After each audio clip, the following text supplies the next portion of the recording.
Nutzen Sie Ihre komplette Fantasie und obgleich es klingt wie ein Märchen, es ist keines. Es ist ein fantastischer Ausblick in die nahe Zukunft. Menschen vollbringen übernatürliche Dinge. Es passieren unfassbare Ereignisse. Der Himmel hält durch Träume und durch Visionen einen direkten Kontakt zu den Menschen. Nein, es geht hier nicht um Sensation, nicht um Emotion und es hat auch nichts mit Science Fiction zu tun. Es geht um die Bewohner unserer Erde. Konkreter gesagt um gläubige Menschen in den unterschiedlichsten Glaubensgemeinschaften. Es geht darum, diese Menschen noch einmal so richtig aufzurütteln und in allen Belangen zu ihm zu ziehen, zu Gott. Ja, Sie haben das richtig gehört. Diejenigen nämlich, die verhindert waren, die Wahrheit zu hören, sind bereit, sie anzunehmen. Alle Angst vor den Menschen verschwindet und das Unglaubliche passiert. Sie entscheiden sich, dem, was sie als Wahrheit erkannt haben, zu folgen. Dieses gewaltige Ereignis nennt man den Spätregen. Es ist das Wirken des Heiligen Geistes in ganzer Fülle.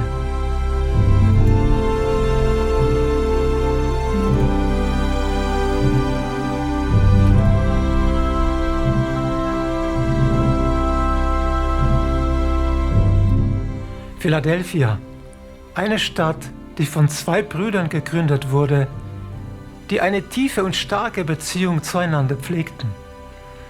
Deshalb der Name Philadelphia, denn es bedeutet Bruderliebe.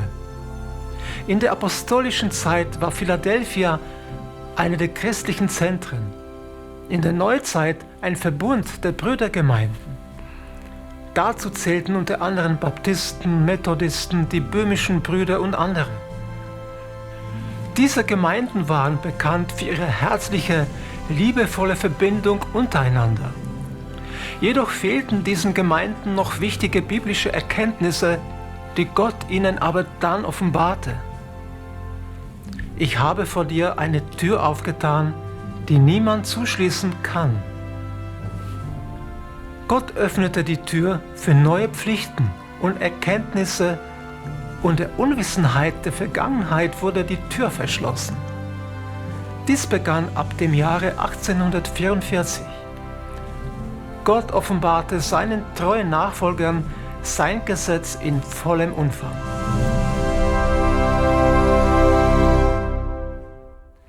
Diejenigen, die diese neu entdeckten Wahrheiten annahmen, bildeten eine neue Glaubensgemeinschaft, die Siebenten-Tags-Adventisten. Chronologisch und im Verlauf der Geschichte ist das die Nachfolgerin der Philadelphia-Gemeinde. Sieht man das Ganze aus biblischer Sicht, ist es die letzte der 7 Gemeinden und sie trägt den Namen Laodicea.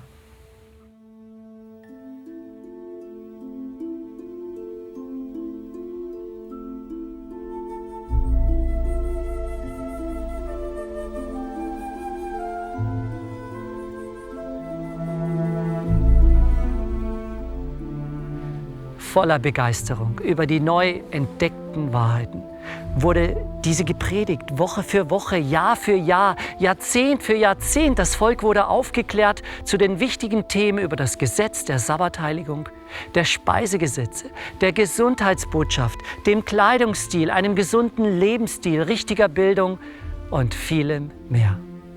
Es geschah allerdings auch das, was geschehen musste, wenn eine Botschaft nur unausgewogen und einseitig proklamiert wird. Das Volk wusste bis ins Detail um die Wertigkeit der 10 Gebote, aber die anfängliche herzliche Liebe der Philadelphia-Gemeinde verschwand.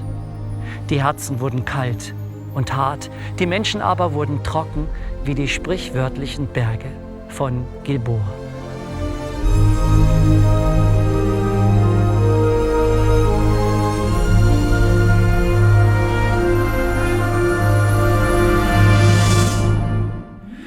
Doch Gott, allzeit gnädig, schickte im Jahre 1888 eine weitere Botschaft durch 2 Männer namens Jones und Wegener.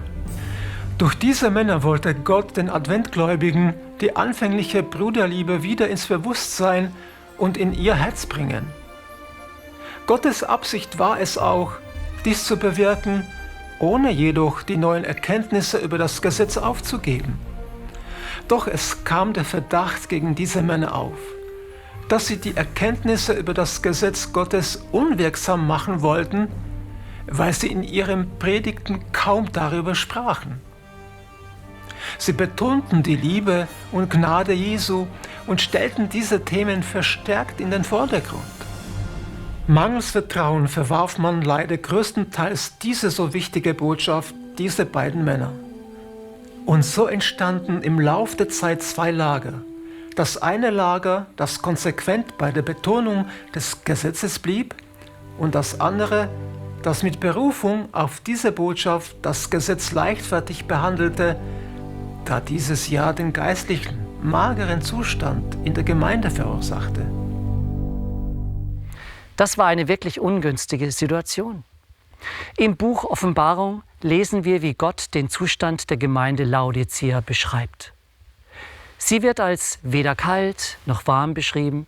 Sie möchte in den Himmel kommen, aber gleichzeitig die Welt nicht verlieren. Sie ist sich dessen gar nicht bewusst, dass Gott sie als elend, jämmerlich, arm, blind und bloß betrachtet.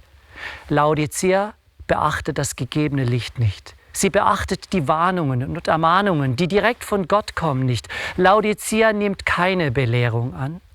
Dies ist die wichtigste Ursache für den Zustand geistlicher Blindheit.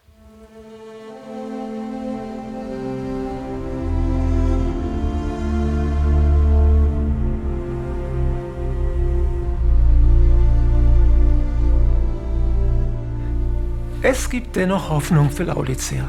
Es wird ihr geraten, Gold, weiße Kleider und Augensalbe zu kaufen.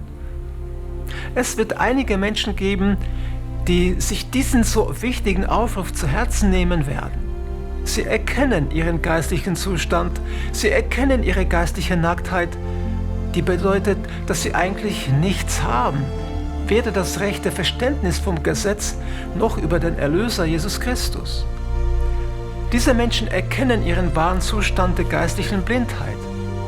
An ihnen wirkt der Geist Gottes ganz besonders. Sie erleben tiefe Seelenängste und sie erfahren die schrecklichsten Bedrängungen seitens des Feindes. Sie fechten in großen inneren Kämpfen und in ihren ernsten und blassen Gesichtern kommt dieser Kampf zum Ausdruck. Hier und da erfahren sie Gottes Zuspruch und ein Gefühl der Erleichterung, aber nur für eine kurze Zeit. Die Beunruhigung kehrt zurück. Ihre einzige Sicherheit ist ihre tiefe Verbundenheit mit Gott durch das Gebet. Nicht alle befinden sich in diesem Kampf und verspüren diese Seelenangst. Und nicht alle widerstehen diesen Schwierigkeiten, die sie umgeben.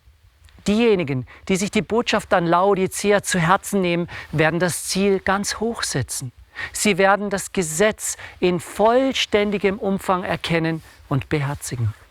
Doch sie werden auch verstehen, was es bedeutet, Jesus anzunehmen, in seiner Sanftmut und Demut, in seiner Güte und in seiner Liebe. Sie werden den Wert des vergossenen Blutes schätzen.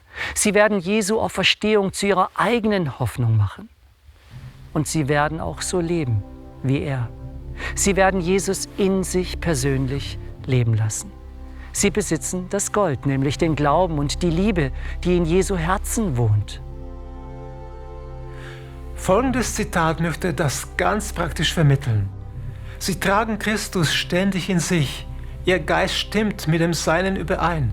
Sie reden nicht schlecht über andere, beteiligen sich nicht an sinnlosen Unterhaltungen, sprechen keine unaufrichtigen und unfreundlichen Worte. Sie scheuen keine Verantwortung. Sie gehen sündigen Vergnügungen nicht nach, passen sich der Welt nicht an, verhalten sich höflich, berauschen sich nicht an ihren eigenen Ansichten, sind nicht selbstgerecht, halten nicht an Zweifeln fest, machen sich keine unnötigen Sorgen und geben sich keinen trübsinnigen Gedanken hin. Ja, diese Menschen werden darüber predigen und es auch selbst so ausleben, wie sie es verkündigen.